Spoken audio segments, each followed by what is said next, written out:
Imagine being caught in your worst mistake, dragged out in public, surrounded by angry voices, and knowing your life could end in the next few minutes. That's what happened to a woman in the Gospel of John. She was accused of adultery, an offense punishable by death. Everyone was ready to stone her until Jesus showed up. But what he did next shocked everyone. It still challenges us today. This isn't just a story about ancient laws. It's a story about you and me, about how we judge others, about what mercy really looks like, and why Jesus didn't just save her life, but changed the conversation about sin, shame, and grace forever. Stay with me because by the end of this video, you'll never look at judgment or mercy the same way again. Let's go straight to the scene. It's early morning and Jesus is teaching in the temple courts. A crowd is gathered, curious, maybe even skeptical. Suddenly, the religious leaders interrupted the moment, dragging in a woman. She's barely dressed. Her hair is a mess. Her eyes are swollen from crying. Why? Because she was caught in the act of adultery. They throw her in front of everyone and say to Jesus, "Teacher, this woman was caught in adultery. The law of Moses says to stone her. What do you say?" This isn't just about the woman. It's a trap for Jesus. If he says stone her, he goes against his own teachings of compassion. If he says let her go, he goes against the law. The crowd holds its breath. The woman trembles. And Jesus kneels down and writes in the dirt. This moment has puzzled scholars for centuries. What did Jesus write? The Bible doesn't say, but maybe it wasn't about the words. Maybe it was about the pause. Everyone's demanding a verdict, but Jesus gives them silence. He forces them to slow down, to reflect, to breathe. Then he stands up and says one sentence that cuts through everything. "Let any one of you who is without sin be the first to throw a stone at her." Boom. No shouting, no preaching, just a mirror held up to their hearts. And then he goes back to writing in the dirt. One by one, from the oldest to the youngest, the accusers drop their stones and walk away, until it is just Jesus and the woman. Now here's where it gets deeply personal. Jesus looks at her and says, "Woman, where are they? Has no one condemned you?" "No one, sir," she replies. "Then neither do I condemn you. Go now and leave your life of sin." Think about that. Jesus, who actually could condemn her, doesn't. He sees beyond her mistakes. He sees her heart, her pain, her potential. He gives her something no one else had offered: dignity. He doesn't say, "It's okay," or "What you did doesn't matter." He acknowledges the sin, but he separates it from her identity. He says, "You're not defined by your worst moment." That's not just for her. That's for us. How many times do we carry shame like it's our name tag? How often do we define people by their failures? Jesus shows us that mercy isn't ignoring sin, it's choosing to love in spite of it. Let's pause for a moment. This story isn't just about what happened 2,000 years ago. It's about us right now, in our families, in our workplaces, in our churches, online. It's about the way we handle failure, how we respond to sin, and how we treat people when they're at their lowest. And here's the truth. We live in a culture that's quick to judge, slow to forgive, and almost never forgets. I mean, think about it. Someone messes up and it's all over our social media. A person's worst mistake becomes their permanent label.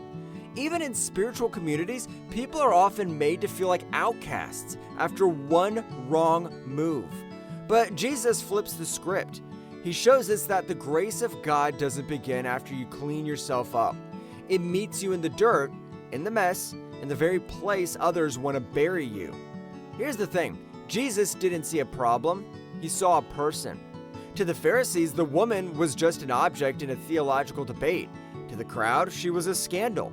But to Jesus, she was a soul, a daughter, a life worth redeeming. And that's the message he brings to us today. He's not asking, "What did you do?" He's asking, "Do you know you're still loved?" This story isn't just a commentary on sexual sin. It's about every form of human failure. It's about anyone who's ever thought, "I blew it. I don't belong here. I'm too far gone." Whether your struggle is addiction, pride, envy, dishonesty, or anything else, This moment tells us something radical. God's mercy is not based on our record, it's based on His character. This story exposes something uncomfortable too. We all carry stones. Not physical ones, but the stones of harsh opinions, quick assumptions, secret superiority. We judge others to feel better about ourselves. We condemn to cover our own securities. But Jesus doesn't let us hide. He says, "Let the one without sin throw the first stone." And just like that, silence. Because the truth is, none of us are clean enough to condemn someone else. We all have dirt on our hands, and Jesus knows it. Yet He still shows us mercy. Jesus doesn't just remove condemnation, He offers a new path. He tells the woman, "Neither do I condemn you. Go and sin no more." Notice the order. He doesn't say sin no more before He shows her grace. He gives her mercy first, then invites her into change. This is a huge message for today. We don't earn grace by being perfect. We receive grace first, and that's what gives us the strength to live differently. If someone asked you, "What is Jesus all about?" this story could be your answer. It captures mercy instead of judgment, restoration instead of punishment, compassion over condemnation, love that meets you in your worst moment and doesn't leave you there. This is not just a beautiful moment in Scripture, this is the heartbeat of the gospel. And in a world that is desperate for second chances, what message could be more needed than that? So, how do we take this ancient encounter between Jesus and a woman caught in adultery and actually apply it to our lives today? Because let's be honest, most of us aren't dragging people to town squares or carrying literal stones, but we are carrying something just as heavy. Judgments, assumptions, shame, bitterness. Jesus' response in this story doesn't just speak to that woman's situation, it speaks to ours right now. So let's break it down into 5 practical ways we could live this story out in everyday life. 1. Choose mercy over gossip. We live in a culture where gossip is entertainment. Reality TV, social media call-outs, and workplace rumors. It's all just modern-day stone throwing. But Jesus invites us to be different. Before you speak about someone's mistake, ask yourself, am I throwing a stone or am I extending grace? You don't need to be someone's judge. You don't need to comment on every scandal. Sometimes the most powerful thing you can do is say nothing.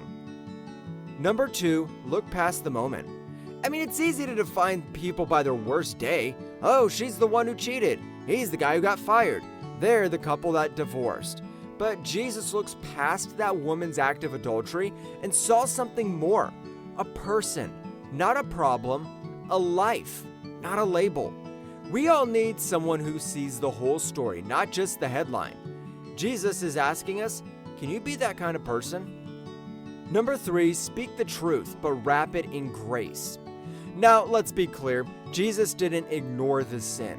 He said, go and sin no more. That truth, that's accountability. But notice the order. First, He gave her dignity. Then, He spoke the truth. That's the model. Truth without grace shames people.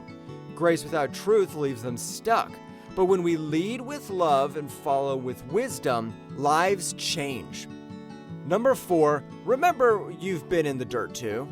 Before you cast a stone, remember the dirt under your own feet.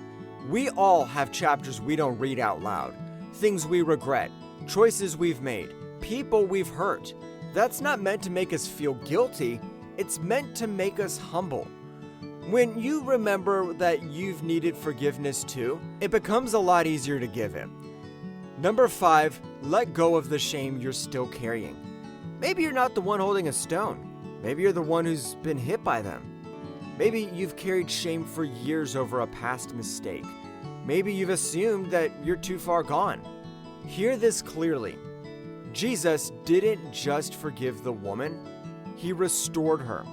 He didn't say, try harder next time. He said, neither do I condemn you. And that's what He says to you too. You're not defined by your past. You're not stuck in your shame.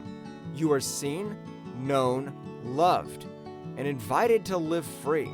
And maybe that's the biggest modern lesson of all. We live in a world that loves to cancel, but Jesus came to redeem. The world looks for faults, Jesus looks for faith. The world wants justice. Jesus brings mercy and then says, now go, live differently. You've got a second chance. So the next time you're tempted to criticize, to judge, or to even hide in shame, think of Jesus writing in the dirt. And remember the power of mercy over judgment, because that's where healing begins. The story of the adulterous woman isn't just a Bible story, it's a portrait of God's heart. A heart that kneels in the dirt with the broken. A heart that silences the mob with grace. A heart that sees your worst moment and offers your greatest hope. So next time you're tempted to pick up a stone, or you're weighed down by your own, remember this: Jesus didn't come to throw stones, he came to set people free. And he's still doing that today. If this story moved you, remember to like it and don't keep it to yourself. Share it with someone who needs a reminder of grace and mercy. And if you're curious about more stories like this, where ancient truth meets real life, subscribe to Bible Unveiled and hit the bell so you never miss a new video. God bless you, and we'll see you in the next video.